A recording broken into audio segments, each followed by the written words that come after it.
Como a noite preta. Ancestralidade, filha de Dandara. Preta, aquela que incomoda quando ocupa espaços e quando mete a cara. Representatividade com certeza importa, para as minorias poderem sonhar, se projetar. Olham na minha cara, não sabem a minha história, mas a cor da minha pele, essa sim incomoda. E o preconceito sem conceito não me impede de voar, lutar e conquistar o meu espaço e o meu lugar. Preta, aquela que levanta e anda, não espera acontecer, independente e forte. A preta de quebrada que vocês vão aprender a respeitar. Trajetórias, vitórias, lutas, conquistas. Vai ter mulher. Tem mulher aqui no TED hoje? Eu quero ver a voz das mulheres. Tem mulher aqui no TED hoje? E é sobre isso. E vai ter mulher preta sim, ocupando tudo em todo lugar. Resistência. Resistência. Resistência. Muito obrigada.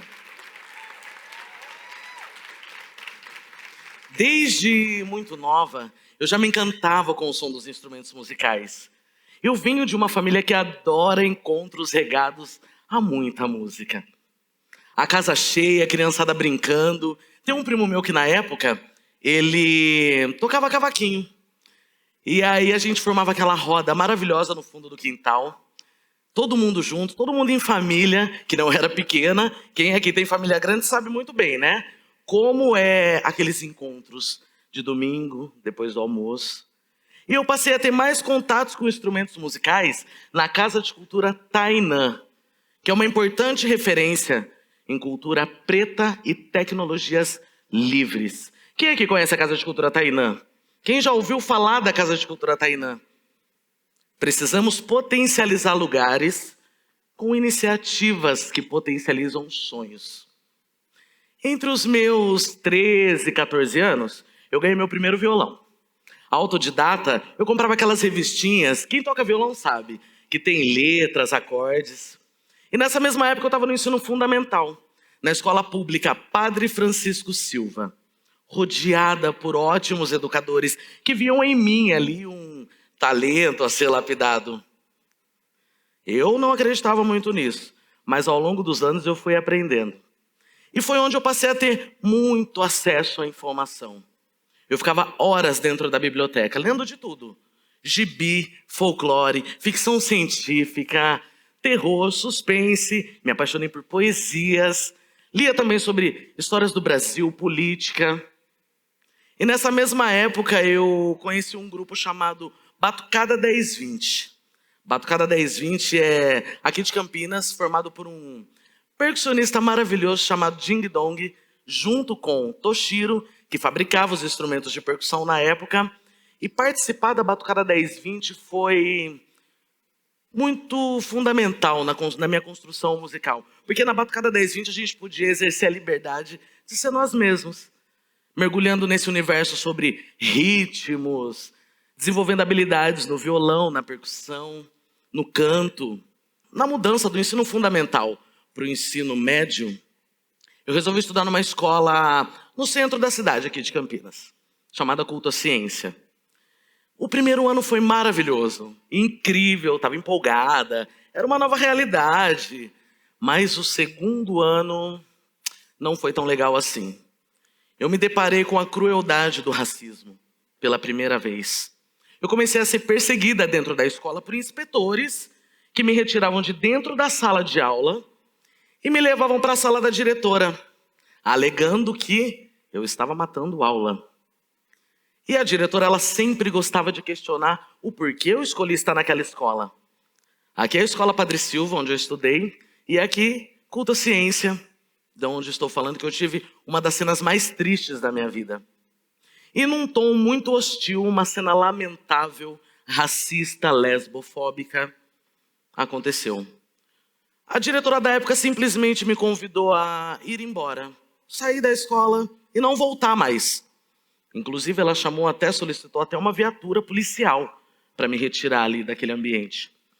Sem entender muito o que estava acontecendo, aos prantos, imaginem vocês, adolescente, recebendo tanta violência gratuita.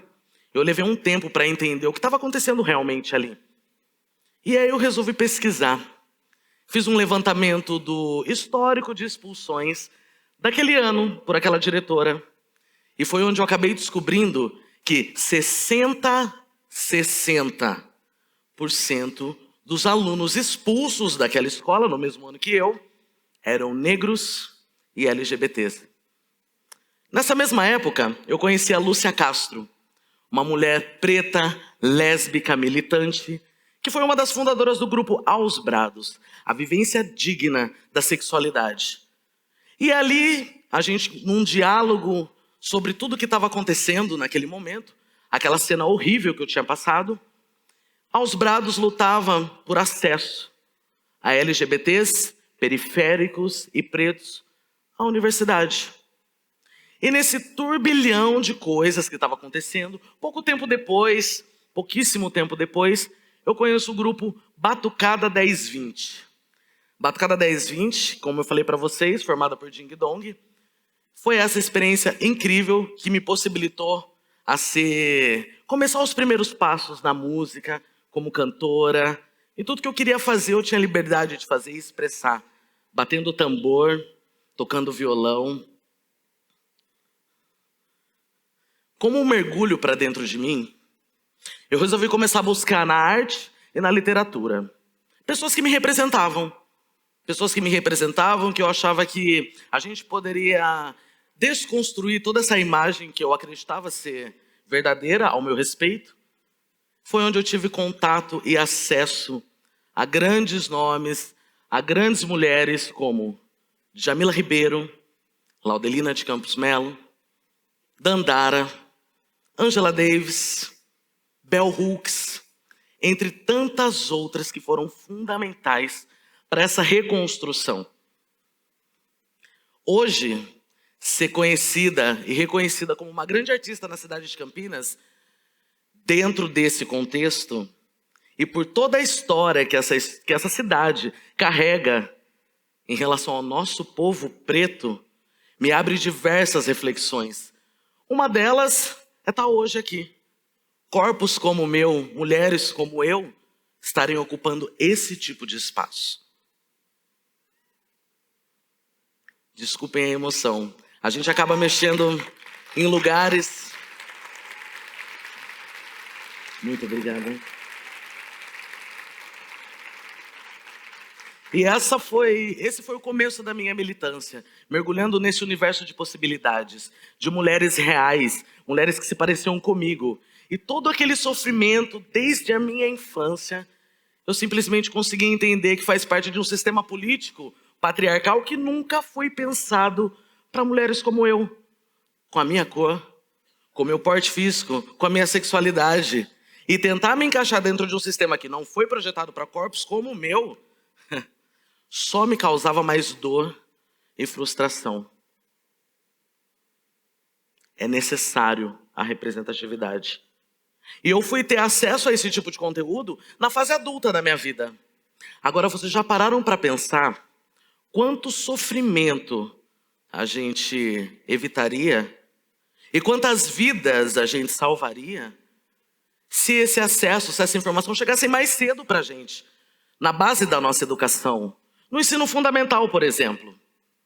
Então, mulheres ocupando o seu devido espaço de fala é necessário e fundamental para a gente começar a pensar e olhar o mundo de uma forma diferente a partir de agora. O que vocês vão fazer com todas essas informações? É a pergunta que eu deixo. Eu saudo as minhas ancestrais e as que estão por vir. Ontem semente, hoje raiz. Muito obrigado.